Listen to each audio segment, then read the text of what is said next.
Hi friends, welcome back to our channel. यहाँ आपण देखुं भूसरंग गछ एथरू किछि पत्र नेबा आमर रेसिपी स्टार्ट करबा। एठी आमे नेचे बटा हिथिया बिरी आ कंचा लंका ता सहित सुजी।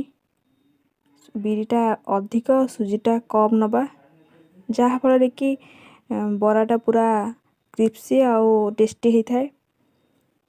ता सहित स्वाद अनुसार लुण भलसे मिक्स करने अल्प किछि पानी नहीं कि भल भाव मिक्स करवा जहाँफल बराटा पूरा भलसे फुलिब आ टेस्टी हम।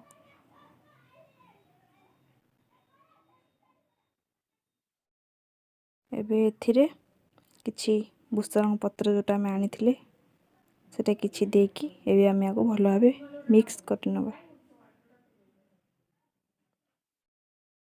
एठी हमर कढ़ईटी गरम हो गलानी। एबे एठी फ्राइड ऑयल किछि नहीं जिबा जोटा के फ्रीडम रो।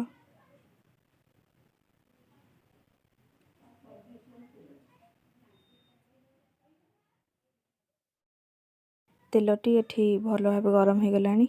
एथिरे आमे बरा बे पकेबा। मीडियम फ्लेम ही रखिकी बराटू छाणीबा जहाँफल कि भीतर जोटा आण अंशटा भी रहीबनी क्रिस्पी ऊपर भीतर भल भाव हो।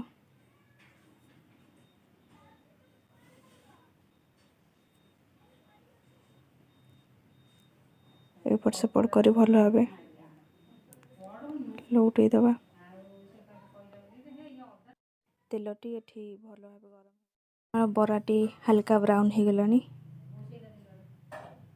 एबे आमे को काढ़ी नबा।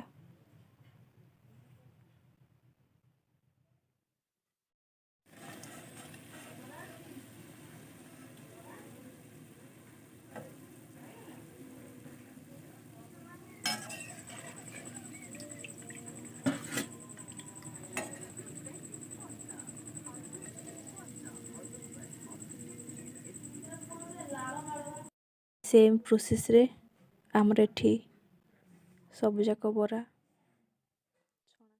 एठी हमर रेडी हो बरा सहित आलू मटर तरकारी ता सहित किछि कंचा पियाज पूरा टेस्टी।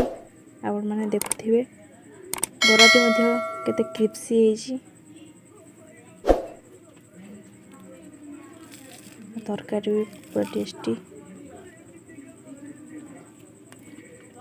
खाइबार मजा पूरा अलग। आप निश्चय ट्राए करंतु।